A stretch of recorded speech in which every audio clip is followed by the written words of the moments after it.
Isang mapagpalang araw sa inyo, mga masugid nating tagapakinig ng Kadiliman Diaries. Para sa mga ngayon palang nakabisita sa ating channel, ako nga pala si Kuya Tims, ang inyong tagapagsalaysay. Ngayong oras na to, may ihahatid akong kwentong dahan-dahang magpapakaba at makakapagpatayo ng inyong balahibo. Naranasan mo na bang magtiwala ng buong buo sa isang taong kilalang kilala mo na? Yung tipong sasama ka sa kanya kahit saan dahil kampante kang ligtas ka? Pero paano kung ang mismong paglalakbay ninyong magkaibigan ay isang patibong papunta sa isang lugar na pinamumugaran ng lagim? Isang probinsya, tahimik, madilim ang mga kalsada, at may mga matang nagmamasid sa bawat galaw ng mga dayo. Isang lalaking magalang at may matamis na ngiti sa unang tingin. Pero sa likod ng kanyang maamong muka, nagtatago ang isang halimaw na mag-aabang ng sariwang laman. Sa gabing ito, samahan natin si Ezra, isang manunulat na inaakalang magbabakasyon lamang kasama ang kanyang matalik na kaibigan. Hindi niya alam, ang lugar na kanilang pupuntahan ay may lihim na nilalang na tinatawag nilang Dangga. Isang lalaking aswang na nambibiktima ng mga dalagang birhen. Ihanda ang inyong sarili. Patayin ang ilaw at pakinggan ang kwentong ito.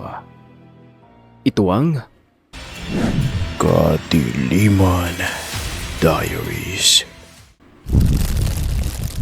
Gandang araw po sa lahat ng avid listeners ng Kadiliman Diaries at lalong-lalo na sa inyo, Kuya Dims. Ako po pala si Ezra. Sumulat po ako sa inyong channel upang ibahagi ang aking naging karanasan. Minsan ba, nalagay na sa panganib ang buhay nyo? Ako kasi, oo. Pero hindi dahil sa sakit o aksidente, kundi dahil sa mga nilalang na madalas hindi natin pinaniniwalaan at itinuturing natin na purong kwento at katatakutan lamang. Nangyari ang lahat ng kababalaghan na yon nang isama ko ng inakala kong bakla na aking kaibigan. Hoy! Babaeng tulog mantika, gising na, ano ba? Nagising ako dahil sa malakas na katok mula sa pintuan ng aking kwarto. Pagtingin ko sa relo ko, kaagad naman akong napabangon dahil 10:00 na pala ng umaga. Teka lang, bakla. Maghihilamos lang ako. Ay, sabi ko na nga ba mahimbing pa ang tulog mo? Buksan mo na nga muna itong pinto. May magandang balita ako para sa'yo. Bakit ba naparito ka? Wala naman tayong lakad ngayon. At ano yung mga dala mo? Napakunot-no ako dahil sa maletang bitbit niya. Mukha siyang pinalayas sa inuupahan niyang bahay. Hulaan ko. Pinalayas ka ng landlady mo, ano? Hindi ka na naman nagbayad ng renta? Gaga, hindi no. May dala akong maleta kasi pinayagan ako ni boss na magbakasyon. At kaya nga ako nandito para isama ka sa probinsya namin. Probinsya nyo? Hindi pa. At matagal ka nang hindi nagagawi doon? Kaya nga nasasabi ko kung makabalik sa probinsya kung saan ako isinilang. At isa pa, miss ko na sila Lolo Anda at Lolo Saldo. At bakit mo naman naisipan na isama ako, Aber? Alam ko naman na hindi mo matapos-tapos yung librong ginagawa mo, no? Ano naman ang connect doon? Isa pa, ayaw kong maengkanto. Anong engkantong sinasabi mo? Lukaret, walang engkanto sa probinsya namin. Sige na, samahan mo na ako. Ililibre na lang kita ng mga skincare products pagbalik natin dito. Lihim akong napangiti dahil sa sinabi niya. Effective naman pala ang strategy ko. Kunwari ayaw kong sumama. Pero ang totoo, matagal ko na talagang gustong magbakasyon sa probinsya. Gusto kong personal na makaranas ng kababalaghan na pwede kong gamitin sa sinusulat kong libro. Ay, oo na. Sige na. Sasama na ako. Pasalamat ka, mahal kita. Ay so, sabihin mo gusto mo lang malibre ng skincare? Alibay ka pa dyan eh. Sus? Kung hindi ka nga lang bakla, matagal na sigurong ikinasal na tayo. Nanlaki ang mga mata niya dahil sa sinabi ko. Lingid sa kaalaman niya, crush ko na talaga siya noon pa man. Noong mga bata pa kasi kami, lalaking lalaki naman siya. Hindi ko alam kung nabagok ba ang ulo niya kaya biglang naging bakla. Hoy, hindi tayo talo no? At isa pa yak. Kadiri ka Ezra. Hindi ako pumapatol sa babae no? Sa ganda kong to, mandidiri ka? Louie ha, kapag ikaw na in love sa akin, ewan ko na lang sa'yo. Correction, Lily ang pangalan ko at tihamak naman na mas maganda ako sa iyo no? Umakto pa siyang nasusuka kaya natawa na lang ako. Sige na, ihanda mo na mga gamit mo. Huwag ka magdala ng two-piece ha, bawal yun doon. As if naman nagsosuot ako ng ganoon. Hello? Ikaw lang naman itong baklang mahilig mag-swimsuit kahit sa ilog lang naman ang punta. Kailan pa ba ako nag-swimsuit? Ikaw ha, gagawa-gawa ka ng kwento. Oh, gawa-gawa ko lang talaga yon. Gusto ko lang tingnan ang reaksyon niya. Ito kasi ang bonding naming dalawa, ang mag-asaran hanggang sa magkapikunan. Nang pumatak naman ang 3:00 ng hapon, tumunog ang telepono niya. Tawag daw yun galing sa driver ng bus na sasakyan namin. Ayos na ba lahat? Halika na, baka maiwan tayo ng last trip na bus. Tayo na lang daw ang hinihintay nila. Ano? Magko-commute lang pala tayo? Huwag ka na magreklamo, nakalimutan mo yata na wala tayong kotse pareho. Natawa kami pareho at hinilan na niya ako palabas ng apartment. Mabuti na lang talaga na may jeep na dumaan at kaagad kaming nakasakay. Pagdating namin sa terminal ng bus, masama na ang tingin sa amin ng ibang pasahero. Siguro nga, kanina pa nila kami hinihintay. Matulog ka muna habang nasa biyahe tayo. Ako na magbabantay sa mga gamit natin. Tumango lang ako sa kanya, pero hindi ako natulog. Naaliw ako sa panonood ng tanawin sa labas ng bintana. Lumipas ang ilang oras at tuluyan ang dumilim ang paligid at sa hindi ko maintindihan na dahilan, nagsimula akong kabahan. Louie, malayo pa ba tayo? Malapit na, pero baka abutan tayo ng 8:00 ng gabi sa daan papunta sa mismong sitio namin. Ano? Ano naman ang sasakyan natin papunta doon? Malamang maghahanap tayo. Hindi kaya sa kalsada tayo matulog nito? Hindi pwede yan. Baka hindi na tayo abutan ng bukas kapag sa kalsada tayo natulog. Habang nag-uusap kami, napansin ko naman ang lalaking nasa tapat namin. Nakatingin ito diretso sa akin at bigla itong ngumisi kaya nakaramdam ako ng kakaibang kilabot. Naglakad siya papalapit sa amin habang umaandar ang bus. Louie! Ikaw na ba yan?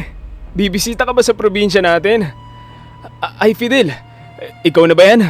Aba, hindi ko inaasahan na magkakasabay tayo pa uwi sa probinsya natin. Nga pala, ito si Ezra, ang fiancé ko. At oo, bibisita nga ako. Matagal na rin ang huli kong bakasyon dun eh. Namilog ang mga mata ko nang sabihin niya yon. Ang boses niyang malumanay ay biglang naging brusko. Hoy, ano fiancé na sinasabi mo? Fiancé mo pala siya.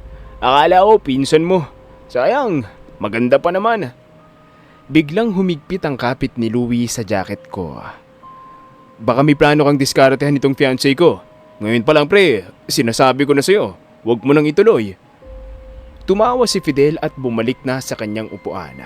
At sakto rin naman na paghinto ng bus. Tara na, baka sumabay pa sa atin ng isang yan. Bakit mo ba sinabi na fiancé mo ko? Hoy, bakla, ikaw ha? Shh, huwag kang maingay. Halika na, ayun may sasakyan doon. Nagmamadali kami bumaba ng bus at halos hinihila na ako ni Louie sa sobrang pagmamadali nito. Lily, dahan-dahan lang naman. Louie ang itawag mo sa akin habang nandito tayo. Hahatakin niya na sana ako nang bigla namang nagsalita si Fidel. Sabay na kayo sa akin. Puno na yung pedicab. May sundo ako. Yung kotseng itim na nakaparada sa unahan. Akmang aayaw pa sana si Louie, pero inunahan ko na siya. Talaga, Fel? Naku, salamat. Wala na rin kasing ibang sasakyan dito eh. Ezra naman. Crush mo ba si Fidel kaya ayaw mong sumabay? Anong crush ka dyan? Nauna na siyang sumakay sa kotse ni Fidel at sa tabi niya ako pinaupo. Sigurado kung hindi siya bakla, baka kiligin ako. Sa isiping baka nagseselo siya. Mata mo, Ezra. Pinandilatan niya ako ng mata nang mapansin niyang napadako kay Fidel ang paningin ko. Hindi na lang ako sumagot. Natawa na lang ako ng palihim at napatingin sa labas ng bintana ng kotse. Hindi gaanong maraming streetlight ang daan. Animoy naglalakad kami sa highway na makikita sa mga horror movies. Puro kakahuyan lang ang natatanaw ko. Walang bahay kaming nadadaanan. Ayos ka lang? Oo naman. Ayos sa ayos lang ako. Ikaw, baka himatayin ka na dyan ng kilik ha? Inirapan lang ako nito kaya ibinalik ko na lang ang atensyon ko sa unahan ng daan. Nakita kong pumasok kami sa daan na may arko na may nakasulat na Sitio Lumbay at hindi rin nagtagal, huminto na ang kotse. Enjoy your vacation here. Papa ko nga pala ang kapitan dito, Louie. Kapag may kailangan kayo, nasa bahay lang ako. Huwag kayong mahihiyang lumapit ha. Salamat pare. Una na kami ha. Sige, mag-iingat kayo. Lalo ka na, miss. Pagkaalis ni Fidel, biglang nagsitayuan ang mga balahibo ko. Sabi ko na nga ba, type ka ng lalaking yon. Oh, bakit? Nagsiselos ka ba? Sinong may sabing nagsuselos ako? Bakla ako be, remember?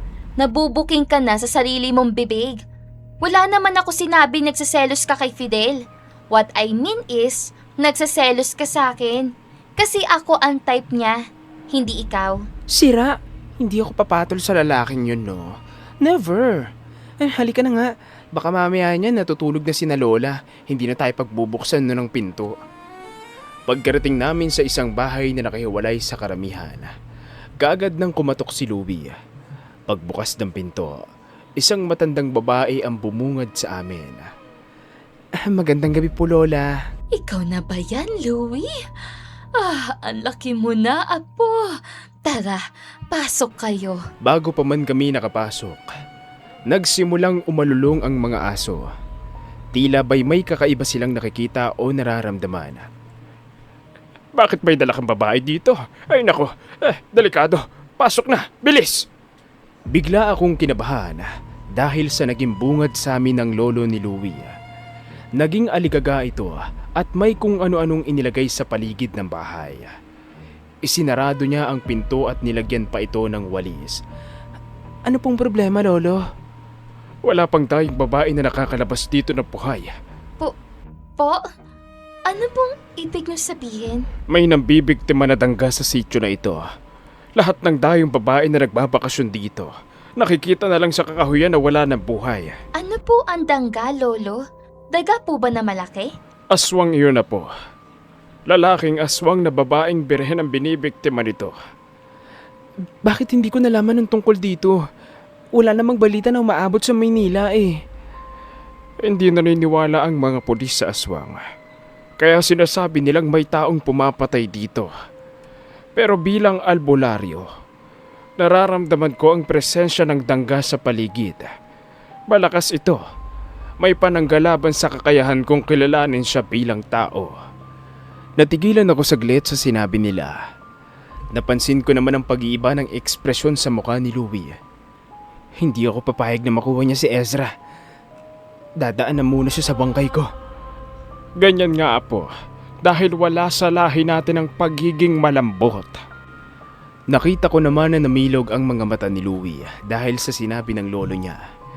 Pero bago ko pa man siya asarin, may narinig kaming kumalampag sa bubong. Parang malaking bagay na bumagsak. Isuot mo ito, Ineng. Wag na wag mong huhubarin. Ito ang magiging proteksyon mong pansamantala. Binigyan ako ni Lola Anda ng kwintas na parang medalyon. Kaagad ko naman itong isinuot dahil sa takot na nararamdaman ko sa mga oras na yon. Teka nga, apo. Ano ba itong si Ineng? Saglit kaming nagkatinginan ni Louie. Nginitaan niya ako ng makahulugan at hinawakan ng kamay ko. Si Ezra po ang mapapangasawa ko, Lolo Lola. Kaya hindi ako papayag na agawin niya sa akin kung sino mga aswang yan. Hindi ako nakapagsalita dahil sa sinabi niya. Kusang umurong ang dila ko dahil sa hindi ko maipaliwanag na pakiramdam. Nakakahiyamang sabihin, pero inaamin kong kinilig ako sa sinabi niya. Kahit alam kong isa siyang bakla. Nakita ko naman na labis na natuwa ang lolo at lola niya dahil sa sinabi niyang ako ang mapapangasawa niya. At dahil naniniwala silang nobya niya ako, sa iisang kwarto kami natulog. Hoy babae, alam kong gising ka pa. Oh, bakit? May kailangan ka ba? Sira, ako itong kinakabahan para sa kaligtasan mo. Alam kong birhen ka pa. Kaya paniguradong mabango ka sa pang-amoy ng kung sino man dangga na yun. Teka nga lang, Louie. Totoo ba talaga ang aswang-aswang na yan? Malay mo kanina, may pusa lang sa bubong, di ba? Malaking pusa. Ganun. Ezra, totoo ang mga aswang. Hindi nagsisinungaling sina lola at lolo. Kaya sundin mo na lang kung ano man ang sasabihin nila sa'yo, ha? Dapat pala, hindi na lang kita isinama rito. Teka nga pala, bakit nagsinungaling ka sa kanila? Ano fiancé mo ko? Hoy bakla, hindi ka ba kinikilabutan sa mga sinabi mo kanina? Yun ba? Sorry, wala akong ibang maisip eh. Binato ko na lang siya ng unan at napagpasahan ko ng matulog. Kinabukasan naman ay maaga akong nagising at kaagad akong lumabas sa kwarto namin. Napansin kong wala sina lola at lolo. Kaya naisipan kong lumabas ng kubo at nagulat ako nang si Fidel ang sumalubong sa akin at humahangos pa ito. Ezra, may kailangan kang malaman. Ha? Ano? Teka, bakit ganyan ang itsura mo? Anong nangyari? May nakakita daw kina Lola Anda at Lolo Saldo na tinangay ng aswang kagabi. Ano? Tinangay ng aswang? Paano? Nasa loob ng bahay naman sila bago kami pumasok ng kwarto. At albularyo si Lolo Saldo. Paanong natangay sila? Hindi ko rin alam eh, pero mabuti na lang may nakapagsabi kung saan sila dinala. Huwag kayong mag-alala, tutulong ako upang mahanap sila. Oh babe, bakit ang aga mong lumabas? Ikaw pala Fidel. Babe, sina Lola at Lolo mo, tinangay daw ng aswang kagabi. Nawala ang mapaglarong ngiti sa mga labi ni Louie. Kaagad siyang lumapit sa akin at hinawakan ako sa kamay at seryosong hinarap si Fidel. Bakit mo alam Fidel? May nakakita sa kanila. Kung ganun, sino ang nakakita? At saan daw sila dinala? Sa isang kuweba. Louie, handa akong tumulong. Kailangan ko na mailigtas ko sila. Gagawa ko ng paraan. Pero hindi ko kailangan ng tulong mo.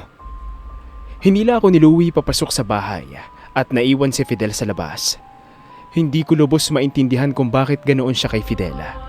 Pero pagkapasok namin, kaagad niya naman akong kinausap. Dito ka lang. Huwag kang lalabas kahit anong mang mangyari. Kailangan kong mapuntahan kaagad sina lolo at lola habang may araw pa. Bakla! Huwag mo kong iwan dito. Sasama ako. At isa pa, kung aswang ang kailangan mo, hindi mo yung kakayanin mag-isa. Hindi. Alam kong ikaw talaga ang target ng aswang na yon. Sabi ni Lola, dangga lang ang meron dito. Kaya alam ko na siya din ang may pakanan ng lahat. Ang pagdukot kina lolo at lola ay patibong lang. Kung iiwan mo ako dito, hindi rin malabo na sumugod siya dito habang wala ka pa. Ano na lang ang gagawin ko? Mas ligtas ka dito sa loob. Paano mo nasisiguro? Ha? Sina lola at lolo mo nga nakuha niya. Yun ay maaaring lumabas sila kagabi upang itaboy ang aswang. Utang na loob naman, Louie. Huwag mo kong iwan. Sabay nating hanapin sina lola at lolo mo. Dahil sa mapilit ako, wala siyang nagawa kundi ang isama ko. Nagbaon kami ng dinikdik na bawang, asin at luya.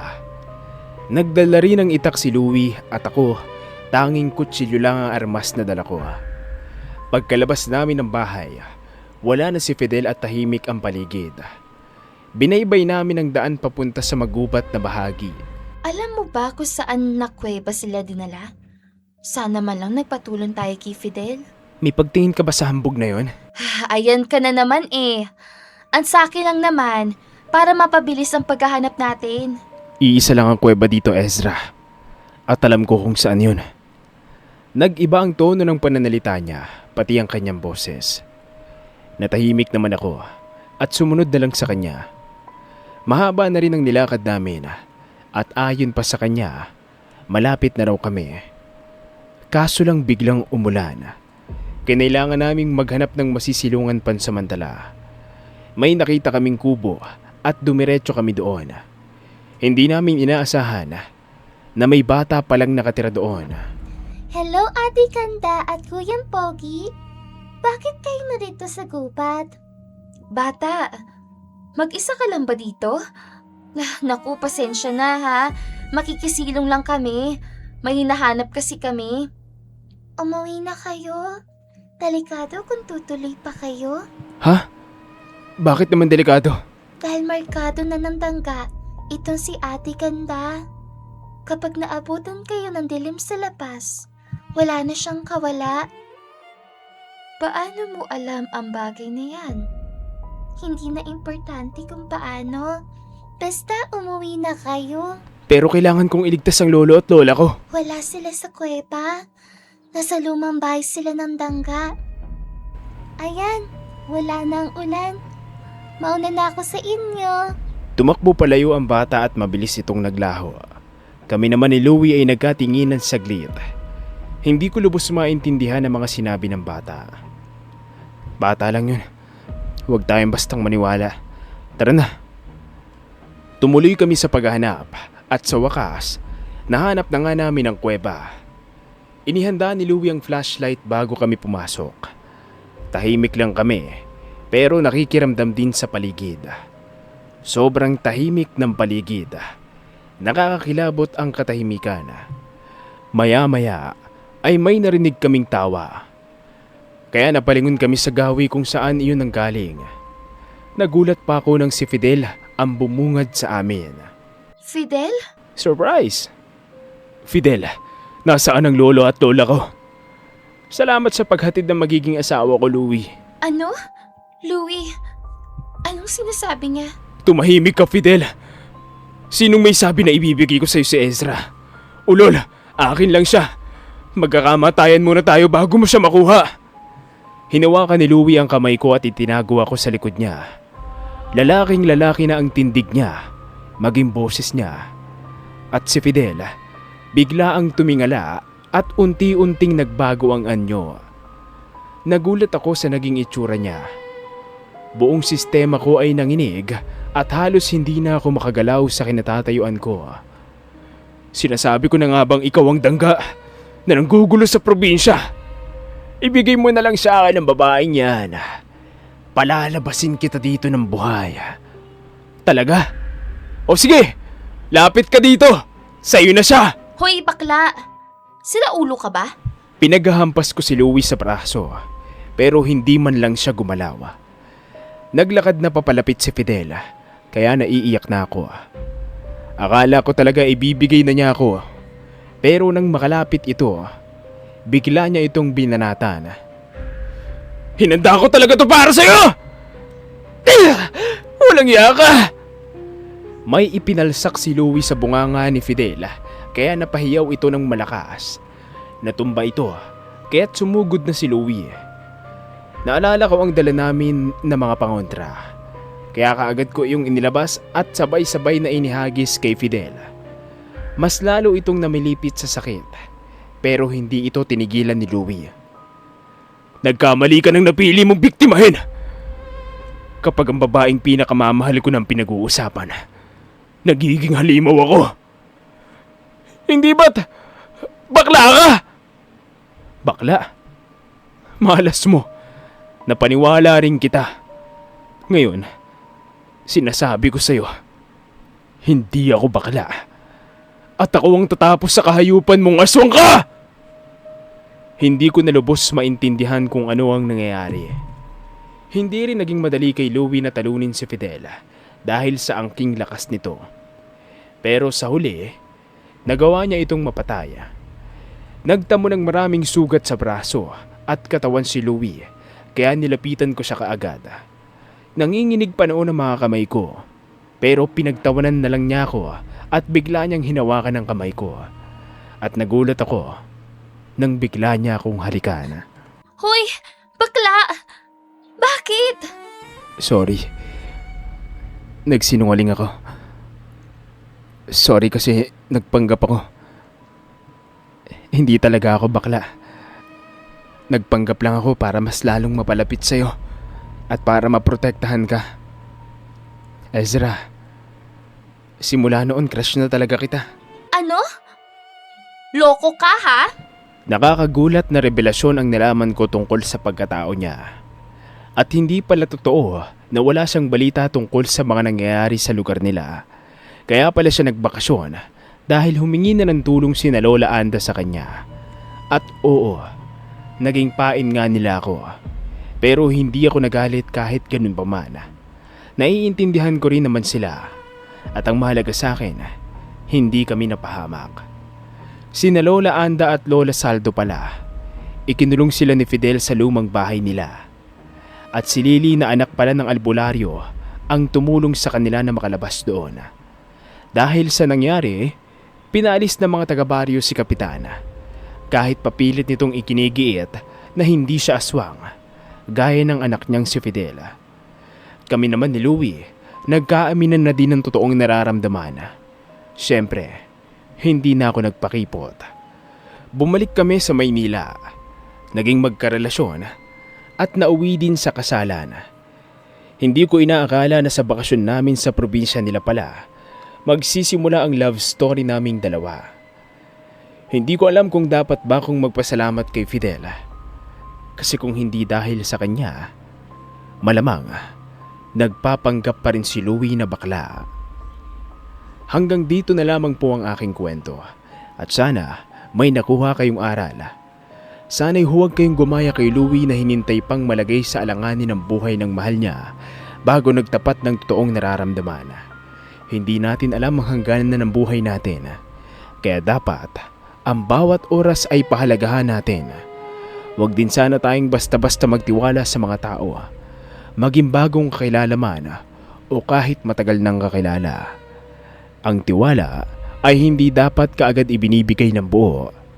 Maraming salamat sa pakikinig. At diyan nagtatapos ang nakakakilabot ngunit nakakakilig na karanasan ng ating letter sender. Maraming salamat kay Ezra na isa palang novel writer sa pagbabahagi ng iyong personal na kwento rito sa ating channel. Mga tagapakinig, napakatindi ng sinapit nilang dalawa ni Louie. Akalain mo ba namang sa isang simpleng bakasyon sa probinsya ay isang totoong aswang, ang dangga, ang makakaharap nila sa katauhan pa ni Fidel. Pero sa kabila ng madilim na karanasan na yon, nakakatuwang isipin na sa halip na trahedya, ito pala ang naging daan upang magkaaminan sila ng totoong nararamdaman at mauwi sa kasalan. Isang napakalaking aral ang iniwan ni Ezra. Huwag na nating hintaying malagay sa alanganin ng buhay ng ating mga mahal sa buhay bago tayo magtapat. At higit sa lahat, huwag tayong basta-basta magtitiwala sa mga tao, maging bagong kakilala man o matagal na. Kung kayo ay dahan-dahang kinabahan, natakot o kaya naman ay kinilig sa kwentong ito ni Ezra, huwag ninyong kalimutang i-like ang video na ito at mag-subscribe sa ating channel at i-share ang ating mga kwento sa inyong mga kapamilya at kaibigan. Muli, ako ang inyong kasama sa Kadiliman Diaries, si Kuya Dims. Laging tandaan, pahalagahan natin ang bawat oras dahil hindi natin alam ang hangganan ng ating buhay. Hanggang sa susunod na kwentuhan, isang mapagpalang gabi sa inyong lahat. At diyan nagtatapos ang nakakakilabot ngunit nakakakilig na karanasan ng ating letter sender. Maraming salamat kay Ezra na isa palang novel writer sa pagbabahagi ng iyong personal na kwento rito sa ating channel. Mga tagapakinig, napakatindi ng sinapit nilang dalawa ni Louie. Akalain mo ba namang sa isang simpleng bakasyon sa probinsya ay isang totoong aswang, ang dangga, ang makakaharap nila sa katauhan pa ni Fidel. Pero sa kabila ng madilim na karanasan na yon, nakakatuwang isipin na sa halip na trahedya, ito pala ang naging daan upang magkaaminan sila ng totoong nararamdaman at mauwi sa kasalan. Isang napakalaking aral ang iniwan ni Ezra. Huwag na nating hintaying malagay sa alanganin ng buhay ng ating mga mahal sa buhay bago tayo magtapat. At higit sa lahat, huwag tayong basta-basta magtitiwala sa mga tao, maging bagong kakilala man o matagal na. Kung kayo ay dahan-dahang kinabahan, natakot o kaya naman ay kinilig sa kwentong ito ni Ezra, huwag ninyong kalimutang i-like ang video na ito at mag-subscribe sa ating channel at i-share ang ating mga kwento sa inyong mga kapamilya at kaibigan. Muli, ako ang inyong kasama sa Kadiliman Diaries, si Kuya Dims. Laging tandaan, pahalagahan natin ang bawat oras dahil hindi natin alam ang hangganan ng ating buhay. Hanggang sa susunod na kwentuhan, isang mapagpalang gabi sa inyong lahat.